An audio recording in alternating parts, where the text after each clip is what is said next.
Hello guys, I Somesh Jingra on behalf of Commerce 247. Today in this video we are going to discuss regarding workmen compensation reserve. This topic is very much important because it can be used in the whole partnership. Either it is admission, retirement, debt, dissolution, कोई भी chapter हो, सब में workman compensation reserve का treatment होता ही होता है। तो वर्कमैन कंपनसेशन रिजर्व होता क्या है और इसका अकाउंटिंग ट्रीटमेंट कैसे? So workmen compensation reserve, as the name suggests, this reserve is created to compensate the workers. ये वर्कर्स को कंपनसेट करने के लिए एक रिजर्व क्रिएट किया गया होता है जिसे कहते हैं हम workmen compensation reserve. Now what happen if nothing is to be distributed among workers? 1 lakh रुपए का रिजर्व था और ऐसी कोई सिचुएशन नहीं बनी कि हमें वर्कर्स को कुछ पैसा देना पड़ा एज अ रिजर्व, तो मेरे को 1 लाख पूरा बच गया. This 1 lakh rupees which is remaining is to be distributed among the partner. Distributed among partner.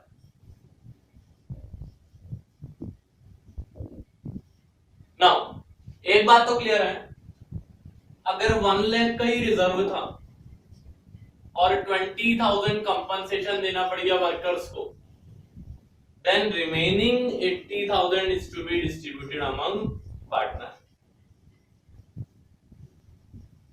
So now from here one thing is very much clear कि जो भी बचा हुआ पैसा हो, जितना भी बचा हुआ रिजर्व होगा क्लेम के अलावा, वो सारा का सारा किसमें बटेगा?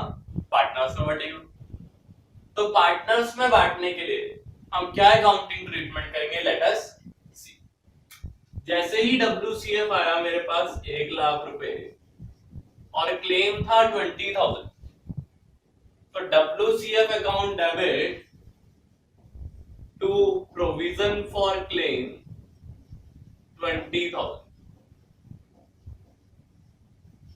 कितना बच गया?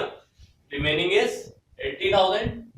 That 80,000 is to be distributed between the partners to A's capital to B's capital.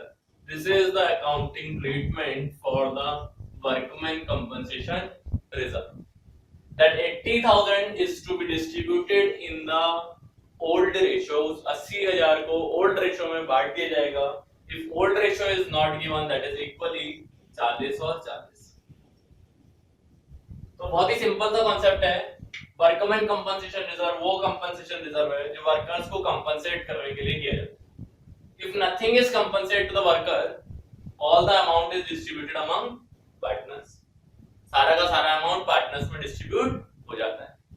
But अगर कुछ पार्ट कंपनसेट कर भी दिया तो जो बाकी का बचा हुआ होता है वो क्या करते हैं? पार्टनर्स कैपिटल अकाउंट में डिस्ट्रीब्यूट कर देते हैं. Now the question arises, if workmen compensation is of rupees 1 lakh, reserve is of rupees 1 lakh, WCR या WCF workmen compensation reserve या फिर workmen compensation fund, अगर 1 लाख रुपए है और वर्कर्स का क्लेम 1,20,000 रुपए का आ गया था, अब क्या होगा? नाउ अभी तक क्या होता था? क्लेम कम था तो हम बचा हुआ रिजर्व किसमें बांट दे रहे थे? पार्टनर्स. अब क्लेम की अमाउंट ज्यादा है, so whatever is the loss that is also to be bear by the partner. जो लॉस होगा वो भी पार्टनर्स ही बियर करेंगे.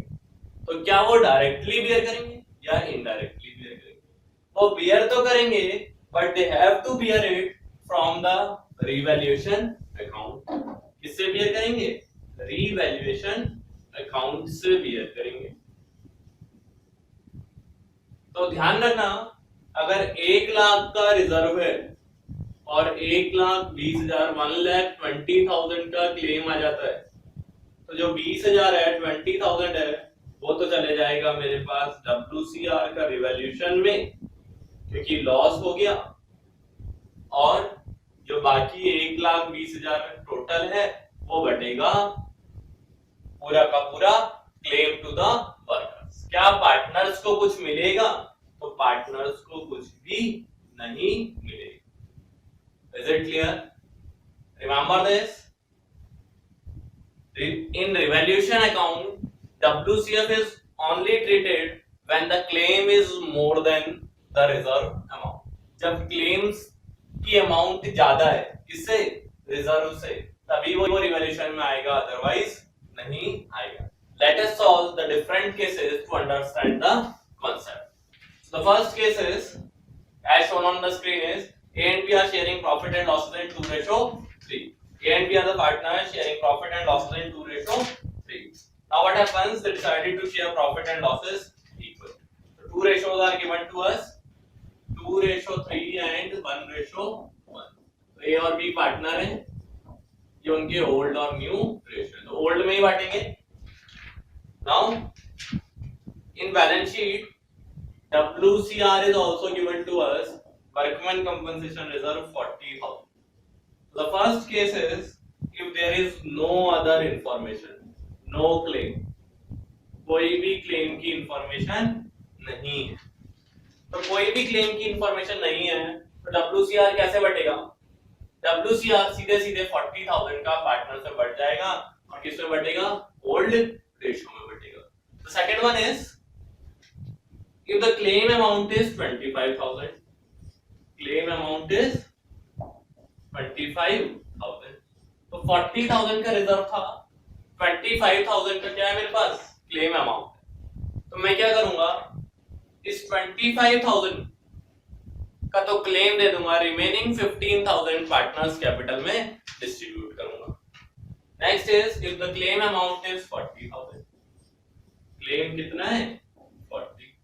तो 40,000 का रिजर्व था, 40 का ही क्लेम है, पूरा का पूरा क्लेम चले जाएगा पार्टनर्स कैपिटल में, कुछ भी बचेगा. And the last one is if the claim amount is 50,000, अगर क्लेम 50,000 का है तो as we discussed earlier, now this time the claim amount is more, claim की अमाउंट ज्यादा है. At this situation what I will do, जब claim की amount ज्यादा है तो मैं क्या करूंगा, इस 10,000 के जितना एक्स्ट्रा है वो पार्टनर्स के थ्रू लूंगा और पार्टनर्स के रिवैल्यूएशन अकाउंट के थ्रू उनसे चार्ज करूंगा. So let us see the different cases and their accounting treatment. So the first one is when there is no claim. जब कोई क्लेम नहीं है तो WCR सीधे डिस्ट्रीब्यूट हो जाएगा. WCR account debit in the form of journal, we will pass the journal entry. WCR account debit to WCR account debit to A's capital account to B's capital account. Being WCR distributed, being WCR distributed. ध्यान रखने वाली बात है, किसी जगह पे ये workman compensation reserve दिया होगा तो कहीं पर वर्कमैन कंपनसेशन फंड दिया होगा, दोनों एक ही चीज है. WCR यूज करें या WCF यूज करें, कितना था वर्कमैन कंपनसेशन? 40,000. 40,000 को 2:3 में डिस्ट्रीब्यूट करेंगे. 40,000 into 2/5 and 40,000 into 3/5. This become 16,000 and 24,000. So 16,000 AK में और 24. This is the journal and the format of the journal you already know, that is date, particular, LF, debit and credit. Now second one. This is the second one when the claim amount is 25,000. तो WCR कितना था? 40 again. Claim कितना चले गया? To provision for claim. Claim कितना चले गया? This is 25,000. Remaining बचा हुआ 15,000 किसमें बटेगा? ए और बी में. To A's capital account to b's capital account. Do not try to cram it out. समझने की कोशिश करना. 40,000 का रिजर्व था, 25,000 क्लेम दे दिया, बचा हुआ किनका, पार्टनर का, पार्टनर्स में बढ़ गया, किस रेशो में, ओल्ड रेशो में। 40 में से 25 चले गया, बचा कितना, 15,000। इस 15,000 को पार्टनर्स में बांटा, 15,000 into 2/5 and 15,000 into 3/5. It becomes 5 3 15, 6,000 and 9,000. 6,000 and 9,000. दूसरा केस भी complete, being WCR distributed. Always try to close the journal entry by the single line. Single line से journal entry. थर्ड केस में आते हैं, when the claim amount is 40,000. Reserve की amount भी 40 थी और क्लेम की अमाउंट भी 40 थी। जब दोनों इक्वल थे, that means WCR account debit to provision for claim, क्या पार्टनर्स को कुछ मिलेगा, पार्टनर्स को कुछ भी नहीं मिलेगा। रीजन बीइंग 40,000 का WCR था और 40,000 का क्या था, क्लेम था, तो सारा का सारा क्लेम में ट्रांसफर हो गया, बीइंग WCR adjusted. तो the three cases are over.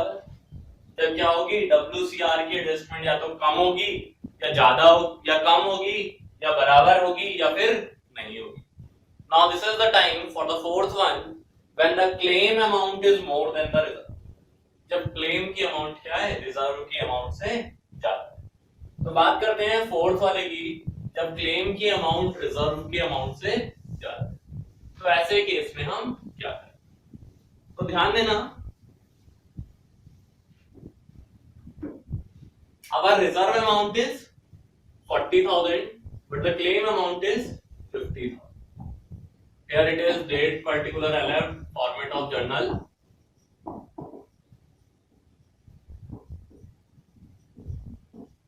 Now claim amount is 50, reserve amount is 40.